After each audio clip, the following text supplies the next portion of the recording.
जय हिंद, वंदे मातरम। स्वागत है आप सभी का आपके अपने YouTube चैनल GK के भंडारा पर। प्यारे दोस्तों, आज के इस वीडियो में आरआरबी एनटीपीसी भर्ती परीक्षा 2025 में पूछे जाने वाले GK के अति महत्वपूर्ण प्रश्नों का प्रैक्टिस सेट लेकर के आया हूँ, जो आपके एग्जाम के लिए सबसे ज़्यादा महत्वपूर्ण। तो आज के इस वीडियो को आपको शुरू से लेकर के एंड तक फुल वॉच करते रहना है। वीडियो पसंद आए तो प्लीज़ आप लोग इस वीडियो को लाइक और चैनल को आप लोग सब्सक्राइब करना बिल्कुल ना भूलें। तो चलिएगा फिर शुरू करते हैं।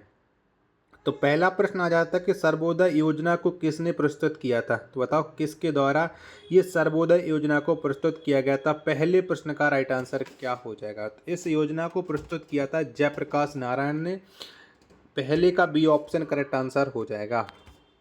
प्रश्न संख्या 2 आ जाता है कि भारत में सर्वप्रथम आर्थिक नियोजन से संबंधित विचार किसने दिया था। तो बताओ किसके द्वारा दिया गया था आर्थिक नियोजन से संबंधित विचार। प्रश्न संख्या 2 का राइट आंसर क्या हो जाएगा। तो ये विचार दिया था एम विश्वेश्वरैया ने। 2 का ए ऑप्शन करेक्ट आंसर हो जाएगा।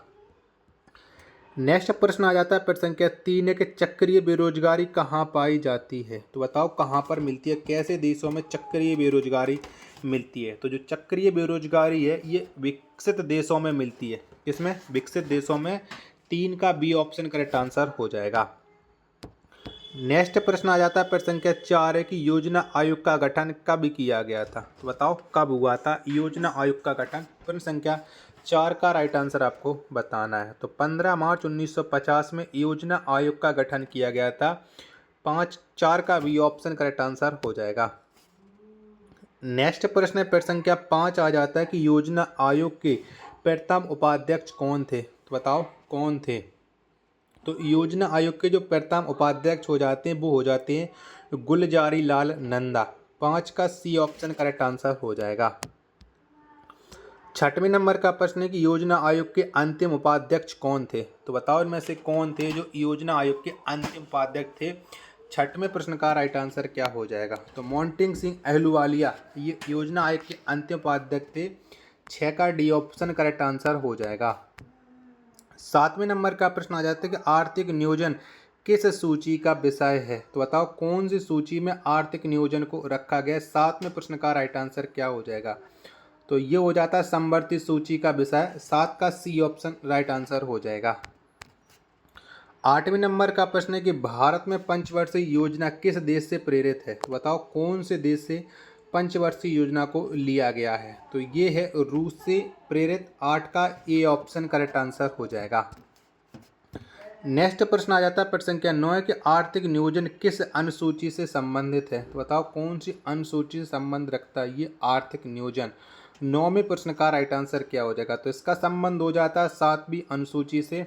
9 का डी ऑप्शन करेक्ट आंसर हो जाएगा। चलिएगा नेक्स्ट प्रश्न आ जाता है प्रश्न संख्या 10 है कि भारत में बेरोजगारी का स्वरूप कैसा है। तो बताओ कैसा स्वरूप है भारत में बेरोजगारी का। प्रश्न संख्या 10 का राइट आंसर क्या हो जाएगा। तो संरचनात्मक स्वरूप है भारत में बेरोजगारी का। 10 का ए ऑप्शन करेक्ट आंसर हो जाएगा।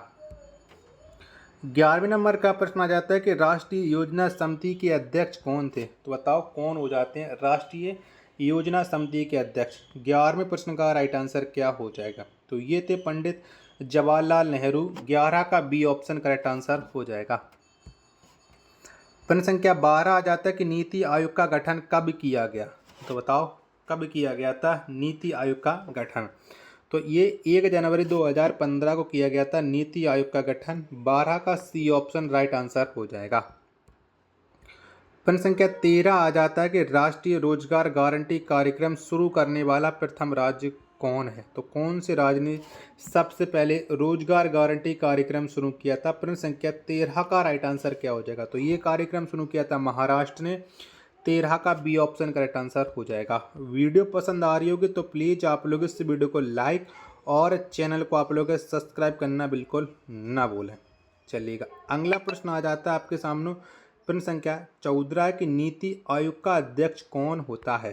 तो फटाफट से कमेंट बॉक्स बताओ कि नीति आयोग के अध्यक्ष हैं वो कौन होते हैं। प्रश्न संख्या 14 का राइट आंसर क्या हो जाएगा। तो नीति आयोग के अध्यक्ष वो प्रधानमंत्री होते हैं। 14 का सी ऑप्शन करेक्ट आंसर हो जाएगा। अगला प्रश्न आ जाता है प्रश्न संख्या 15 के संरचनात्मक बेरोजगारी किस प्रकार की होती है, तो बताओ कैसी होती है ये संरचनात्मक बेरोजगारी। 15 का राइट आंसर क्या हो जाएगा, तो ये होती है दीर्घकालीन। ए ऑप्शन करेक्ट आंसर हो जाएगा। 16वें नंबर का प्रश्न आ जाता है कि पंचवर्षीय योजना के प्रारूप का अनुमोदन तथा अंतिम स्वीकृति कौन प्रदान करता है, तो बताओ ये स्वीकृति किसके द्वारा प्रदान की जाती है। 16 का राइट आंसर क्या हो जाएगा, तो ये राष्ट्रीय विकास परिषद के द्वारा प्रदान की जाती है। 16 का सी ऑप्शन करेक्ट आंसर हो जाएगा। नेक्स्ट प्रश्न है प्रश्न संख्या 17 की नीति आयोग के प्रथम उपाध्यक्ष कौन थे, तो बताओ कौन थे नीति आयोग के प्रथम उपाध्यक्ष। तो ये थे अरविंद पनगड़िया थे। 17 का बी ऑप्शन राइट आंसर हो जाएगा। चलिएगा अगला प्रश्न है प्रश्न संख्या 18 है कि नरेगा का नाम परिवर्तित करके मनरेगा कब किया गया, तो बताओ ये कब हो गया था नरेगा का नया नाम मनरेगा। 18वें प्रश्न का राइट आंसर आपको देना है कि 18 का राइट आंसर क्या हो जाएगा, तो ये हो गया था 2 अक्टूबर 2009 को। 18 का डी ऑप्शन करेक्ट आंसर हो जाएगा। वीडियो पसंद आ रही होगी तो प्लीज़ आप लोग इस वीडियो को लाइक और चैनल को आप लोग सब्सक्राइब करना बिल्कुल ना भूलें। नेक्स्ट प्रश्न है प्रश्न संख्या 19 है कि ग्रामीण क्षेत्रों में पाई जाने वाली बेरोजगारी किस प्रकार की होती है, तो बताओ गांव में कैसे बेरोजगारी पाई जाती है। 19वें प्रश्न का राइट आंसर क्या हो जाएगा। चारों ऑप्शन है आपकी स्क्रीन पर सो रहा है। तो गांव में मौसमी एवं अदृश्य बेरोजगारी पाई जाती है। 19 का सी ऑप्शन करेक्ट आंसर हो जाएगा। चलिएगा अगला प्रश्न है प्रश्न संख्या 20 है कि राष्ट्रीय ग्रामीण रोजगार गारंटी अधिनियम का शुभारंभ कब हुआ, तो बताओ कब हुआ था नरेगा का शुभारंभ। 20वें प्रश्न का राइट आंसर क्या हो जाएगा, तो ये शुभारंभ हुआ था 2 फरवरी 2006 को। 20 का ए ऑप्शन करेक्ट आंसर हो जाएगा। चलिएगा नेक्स्ट प्रश्न है प्रश्न संख्या 21 है कि भारत में पंचवर्षीय योजना का क्रियान्वयन का दायित्व किस पर होता है, तो बताओ किस पर होता है। 21 का राइट आंसर क्या हो जाएगा। तो भारत में पंचवर्षीय योजनाओं के क्रियान्वयन का जो दायित्व होता है वो होता है केंद्र सरकार और राज्य सरकार पर, यानी ए एवं बी दोनों करेक्ट आंसर हो जाएंगे। 21 का डी ऑप्शन राइट आंसर हो जाएगा। 22वें नंबर का प्रश्न कि प्रथम पंचवर्षीय योजना का मुख्य उद्देश्य था, तो बताओ क्या था। 22 का राइट आंसर आपको बताना। तो प्रथम पंचवर्षीय योजना का जो मुख्य उद्देश्य था वो था कृषि विकास। 22 का बी ऑप्शन करेक्ट आंसर हो जाएगा। 23वें नंबर का प्रश्न आ जाता है कि भारत के कृषि क्षेत्र में किस प्रकार की बेरोजगारी पाई जाती है, तो बताओ कैसी बेरोजगारी मिलती है भारत में। तो ये प्रच्छन्न बेरोजगारी पाई जाती है भारत में। 23 का डी ऑप्शन करेक्ट आंसर हो जाएगा। अगला प्रश्न प्रश्न संख्या 24 आ जाता है कि प्रथम वित्त आयोग का गठन कब किया गया, तो बताओ कब हुआ था। तो प्रथम वित्त आयोग का जो गठन किया गया था वो 1951 में किया गया था। 24 का डी ऑप्शन राइट आंसर हो जाएगा। नेक्स्ट प्रश्न आ जाता है प्रश्न संख्या 25 है कि राष्ट्रीय विकास परिषद का अध्यक्ष कौन होता है, तो बताओ कौन होता है। तो राष्ट्रीय विकास परिषद का जो अध्यक्ष होता है वो होता है प्रधानमंत्री। 25 का बी ऑप्शन करेक्ट आंसर हो जाएगा। चलिएगा एक और प्रश्न है प्रश्न संख्या 26 है कि सुपर कैबिनेट के नाम से किसे जाना जाता है, कौन जाने जाते हैं सुपर कैबिनेट के नाम से। 2 ऑप्शन ये रहे और बाकी के 26वें प्रश्न के 2 ऑप्शन मैं आपको और दिखा देता हूँ जिससे आप लोग इस प्रश्न का राइट आंसर है वो डिसाइड कर सको। तो बताओ 26 का राइट आंसर क्या हो जाएगा। तो ये राष्ट्रीय विकास परिषद को जाना जाता है। 26 का सी ऑप्शन करेक्ट आंसर हो जाएगा। आशा करता हूँ कि ये वीडियो आपको ज़रूर पसंद आ रही होगी, तो प्लीज़ आप लोग इस वीडियो को लाइक और चैनल को सब्सक्राइब करना आप लोग बिल्कुल ना भूलें। 27वें नंबर का प्रश्न है कि द्वितीय पंचवर्षीय योजना किस मॉडल पर आधारित थी, तो बताओ कौन सी मॉडल पर आधारित थी। तो ये पीसी महालनोबिस मॉडल पर द्वितीय पंचवर्षीय योजना आधारित थी। 27 का ए ऑप्शन करेक्ट आंसर हो जाएगा। अगला प्रश्न आ जाता है प्रश्न संख्या 28 के 7वें वेतन आयोग का गठन कब किया गया, तो बताओ कब हुआ था। तो 7वें वेतन आयोग का जो गठन किया गया था वो 2014 में किया गया था। 28 का सी ऑप्शन राइट आंसर हो जाएगा। नेक्स्ट प्रश्न है प्रश्न संख्या 29 आ जाता है कि वित्त आयोग के प्रथम अध्यक्ष कौन थे, तो बताओ कौन थे। तो वित्त आयोग के जो प्रथम अध्यक्ष थे वो थे केसी नियोगी। कौन थे, केसी नियोगी। 29 का बी ऑप्शन राइट आंसर हो जाएगा। प्रश्न संख्या 30 आ जाता है, गरीबी हटाओ का नारा किस पंचवर्षीय योजना में प्रस्तुत किया गया था? यानी कौन सी पंचवर्षीय योजना के दौरान गरीबी हटाओ का नारा दिया गया था? तो ये दिया गया था 5वीं पंचवर्षीय योजना के दौरान। 30 का बी ऑप्शन करेक्ट आंसर हो जाएगा। नेक्स्ट प्रश्न आ जाता है, प्रश्न संख्या 31 है, गांधी योजना को किसने तैयार किया था? तो बताओ किसके द्वारा ये गांधी योजना तैयार की गई थी? तो इसे तैयार किया था श्री मन्नारायण ने। यानी 31 का ए ऑप्शन करेक्ट आंसर हो जाएगा। 32वें नंबर का प्रश्न आ जाता है कि प्रथम पंचवर्षीय योजना किस मॉडल पर आधारित थी? तो अभी मैं आपको इस प्रश्न का राइट आंसर मैं आपको बता चुका हूँ कि प्रथम पंचवर्षीय योजना है वो किस मॉडल पर आधारित थी। तो बताओ फटाफट से। तो ये थी हेरा-डोमर मॉडल पर प्रथम पंचवर्षीय योजना आ रहा है। 32 का बी ऑप्शन करेक्ट आंसर हो जाएगा।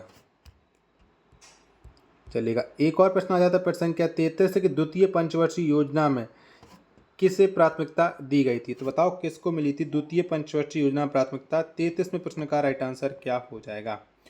फटाफट से बताओ। तो ये मिला था भारी उद्योग को। 33 का राइट आंसर हो जाएगा ऑप्शन संख्या सी। चलेगा, नेक्स्ट प्रश्न आ जाता है प्रश्न संख्या 34 कि सबसे असफल पंचवर्षीय योजना कौन सी थी? तो बताओ कौन सी रही है सबसे असफल पंचवर्षीय योजना? फटाफट से आपको बताना है। 34वें प्रश्न का राइट आंसर क्या हो जाएगा? तो ये हो जाएगा करेक्ट आंसर, तृतीय पंचवर्षीय योजना असफल रही है। 34 का डी ऑप्शन करेक्ट आंसर हो जाएगा।